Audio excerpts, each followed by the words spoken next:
अनुशासन के कारण ही मसौदा समिति यह निश्चित रूप में जानकर कि प्रत्येक अनुच्छेद और प्रत्येक संशोधन का क्या भाग्य होगा, इस संविधान का संचालन कर बैठी।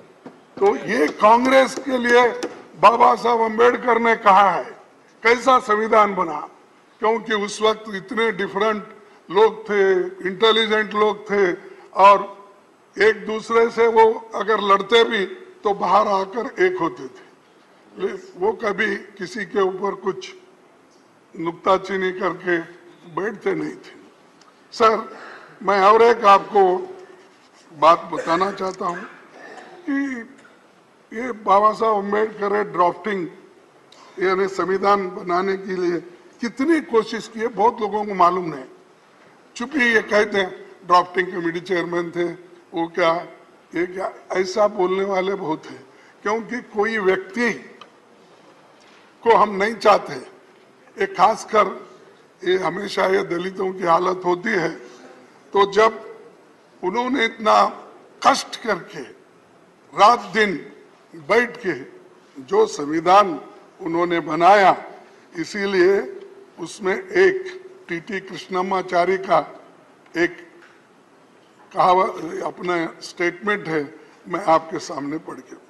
संविधान का निर्माण करने वाली चुनिंदा 7 सदस्यों की ड्राफ्टिंग कमेटी में सबसे बड़ी भूमिका डॉक्टर अंबेडकर ने बना। 7 लोगों, इसमें क्या होता, क्योंकि उसके एक सदस्य ने वो 7 में एक सदस्य त्याग पत्र दिया, कितने बचे? 6। एक सदस्य का निधन हो गया, कितने बचे? 5। जबकि एक अमेरिका चले गया, बचे 4। एक सदस्य रियासत के कार्यों में व्यस्त रहे और 2 सदस्य दिल्ली से दूर थे। उनकी सेहत खराब होने के कारण कम मौजूदगी होती थी, तो सारा दारोमदार बाबा साहब अम्बेडकर की। ये इतिहास है, हम इसको कभी नहीं कहते हैं। ये बार बार यही बोलते हैं ड्राफ्टिंग कमेटी के ये थे, सब मेंबर्स ने मिल। अब ये टीटी कृष्णमाचारी जो मेंबर थे उसके कॉन्स्टिट्यूंट असेंबली के और खासकर इस ड्राफ्टिंग कमेटी के मेंबर थे, उन्होंने ये बात कही। तो एक व्यक्ति देश बदलने के लिए, संविधान को मजबूत करने के लिए, लोकतंत्र को मजबूत करने के लिए और कॉन्स्टिट्यूशन को जीवित रखने के लिए सबसे कंसल्ट करके कंसेंसस जो बनाते हैं, वो किसके जमाने में हुआ? वो कांग्रेस ने किया। उसकी रक्षा के लिए हम लड़ रहे हैं, उसी के लिए हम तैयार हो गए। सब कुछ हम ये नहीं समझते, हम जो कहेंगे वो हमको मिलेगा। हमारा एक सभी का एक इरादा है कि जो चीज इतने कष्ट से, इतने मेहनत से कमाई है, उसको हम गुमाना नहीं चाहते। तो इसलिए सर, आपको और एक यही बात करूंगा कि इसके बाद 1950 में भारत ने जब लोकतंत्र अपनाया तो बहुत से विदेशी विद्वानों को लगता था कि यहाँ लोकतंत्र विफल हो जाएगा, क्योंकि ये करोड़ों अंगूठे छाप लोग हैं। तब ब्रिटिश प्रधानमंत्री, आपको तो मालूम है, फिर मैं बोलने की आवश्यकता नहीं है, फिर भी चर्चिल ने यहाँ तक कहा था अंग्रेज चले गए तो उनके द्वारा स्थापित न्यायपालिका, स्वास्थ्य सेवाएं, रेलवे और लोक निर्माण का पूरा तंत्र खत्म हो जाएगा। ये चर्चिल ने कहा। यानी इतना अंडरमाइन किया हमको कि ये लोग अनपढ़ है, अंगूठे छाप है, ये लोग क्या करेंगे, डेमोक्रेसी को कैसा टिकाएंगे। लेकिन हमने टिका के दिखाया, हमने इसको मजबूत करा, इसका संरक्षण किया। और बार बार हमको टोका जाता है, 70 साल में आपने क्या किया?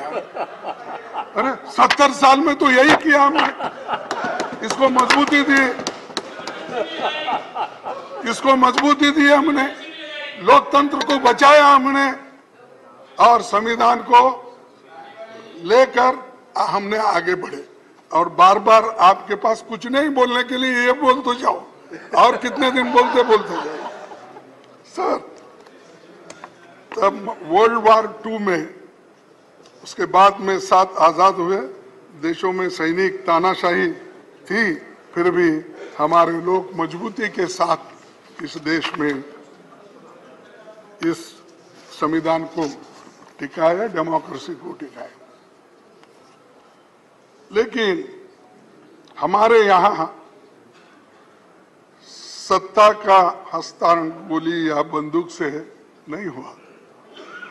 महात्मा गांधी जी हमें जो आजादी दिलाए वो सिर्फ नॉन वायलेंस, नॉन कोऑपरेशन से, और इसीलिए हमारी जो संविधान में हमारी